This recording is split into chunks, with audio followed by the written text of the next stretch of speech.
Adjudication থাকা ভোটারদের মধ্যে ঠিক কত নাম বাতিল করলো নির্বাচন কমিশন? ইতিমধ্যেই একটি নতুন লিস্টও প্রকাশিত করা হয়েছে, যা আজকের এই ভিডিওতে আপনাদেরকে এই বিষয়ে একদম বিস্তারিতভাবে জানিয়ে দেব। তো আশা রাখবো ভিডিওটিতে আপনারা প্রত্যেকেই প্রথম থেকে শেষ পর্যন্ত সঙ্গে থাকবেন এবং নতুন হয়ে থাকলে চ্যানেলটিকে সাবস্ক্রাইব করে পাশের দেওয়া বেল আইকনটিকেও প্রেস করে অল নোটিফিকেশনটিকে বাজিয়ে দেবেন। দেখুন বন্ধুরা, 28 ফেব্রুয়ারি যখন এসআইআর এর চূড়ান্ত তালিকা প্রকাশিত হয়েছিল, তখনই কিন্তু আন্ডার অ্যাডজুডিকেশন থাকা ভোটারদের লিস্টও কিন্তু দেওয়া হয়েছে। দেখুন, 60,06,675 জন আন্ডার অ্যাডজুডিকেশনের মধ্যে রয়েছে। ঠিক এর মধ্যে আপাতত যে নিষ্পত্তি হয়েছে, অর্থাৎ কলকাতা হাইকোর্টের যে বিচারকরা রয়েছে, বিচারপতিরা রয়েছে, তারা তো সমস্ত কিছু ভেরিফিকেশন করছে, নিষ্পত্তি করছে। তবে আপাতত কতগুলো নিষ্পত্তি হয়েছে এবং কতগুলো ভোটারের অর্থাৎ আন্ডার অ্যাডজুডিকেশন ভোটারের নাম বাতিল করা হয়েছে, এই মুহূর্তে নির্বাচন কমিশনারের তরফ থেকে যে আপডেটটি দেওয়া হয়েছে, সেই আপডেটে কি বলা হয়েছে সেই বিষয়ে আপনাদেরকে এই ভিডিওতে জানাবো। তো একটু মনোযোগ সহকারে যদি আপনারা দেখেন, তাহলে বিস্তারিতভাবে আপনারা বুঝতে পারবেন।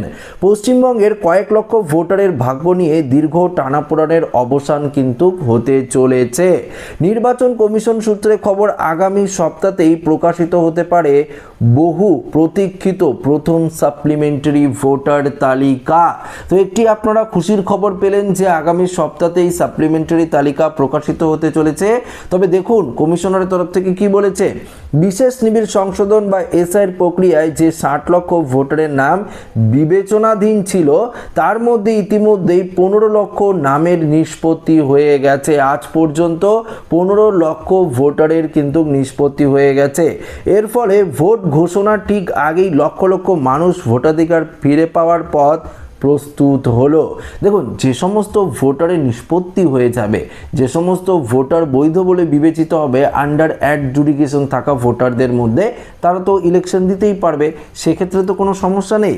দেখুন, 15 লক্ষ নামের মধ্যে কমিশন সূত্রে পাওয়া সর্বশেষ তথ্য অনুযায়ী 15 লক্ষ নামের মধ্যে 5 লক্ষেরও বেশি, ধরুন 8 লক্ষেরও বেশি, 10 লক্ষের মতন কাছাকাছি কিছু ভোটার রয়েছে যারা বৈধ বলে বিবেচিত হয়েছে, এবং 5 লক্ষেরও বেশি কিছু ভোটার রয়েছে যেগুলো পুরোপুরিভাবে এই অ্যাডজুডিকেশন থাকা ভোটারদের নাম পুরোপুরিভাবে বাতিল করা হয়েছে।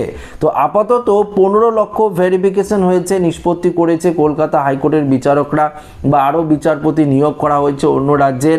তার মধ্যে এই 15 লক্ষের মধ্যে 8 লক্ষেরও কিছু বেশি, আপনারা এখানে পরিষ্কার বলেছে 8 লক্ষেরও কিছু ভোটার বৈধ বলে বিবেচিত হয়েছে, তারা সাপ্লিমেন্টারি তালিকায় নাম উঠবে এবং চূড়ান্ত তালিকা হিসাবে তারা বিবেচিত হবে, এবং তারা কিন্তু সামনের যে বিধানসভা ইলেকশনটা রয়েছে সেটা কিন্তু তারা দিতে পারবে।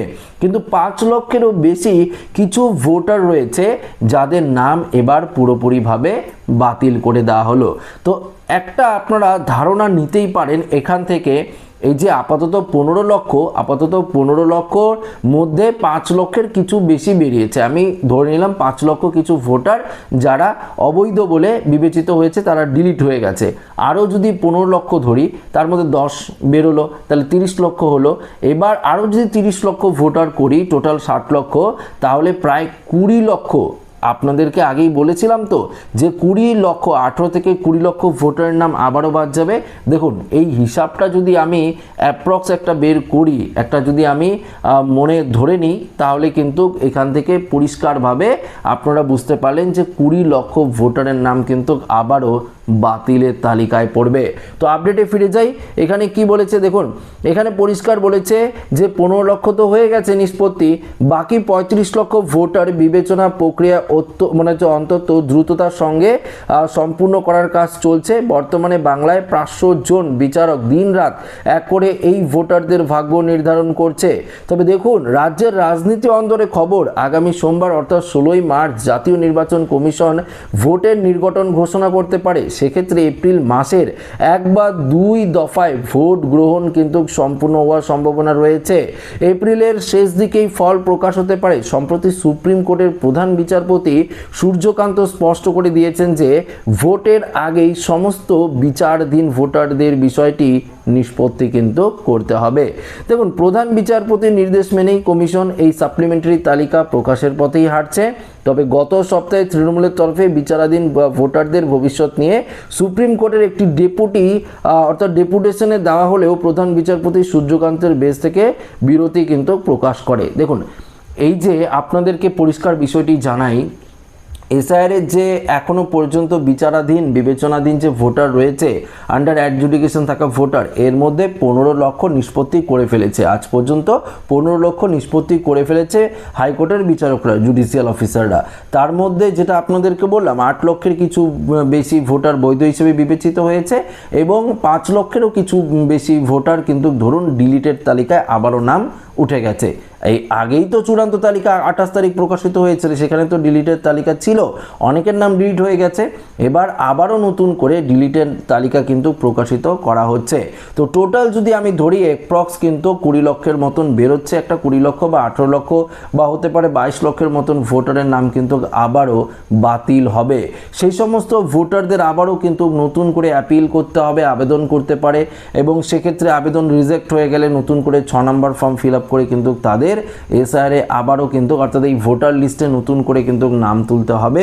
তখন প্রসেসটা কিন্তু ঠিক একদম প্রথমের মতো, অর্থাৎ প্রথম নতুন করে যারা ভোটার লিস্টে নাম তোলে তাদের যেটা প্রসেস, ঠিক সেই প্রসেসে কিন্তু আপনাদের নাম আবারও কিন্তু তুলতে হবে। এটা কিন্তু কমিশনারের তরফ থেকে জানিয়ে দেওয়া হয়েছে। তো বন্ধুরা, আগামী সপ্তাহে হয়তো সাপ্লিমেন্টারি তালিকা প্রকাশিত হবে। যদি প্রকাশিত হয় অবশ্যই ভিডিওর মাধ্যমে আপনাদেরকে জানিয়ে দেব, কিভাবে দেখবেন সেটাও আপনাদেরকে বলে দেব। তো এই ভিডিওটা এইখানেই শেষ করছি। ভালো লাগলে লাইক করবেন, বন্ধুদের সাথে শেয়ার করবেন, নতুন হয়ে থাকলে চ্যানেলটিকে সাবস্ক্রাইব করে আমাদের সঙ্গে জুড়ে থাকবেন। ধন্যবাদ।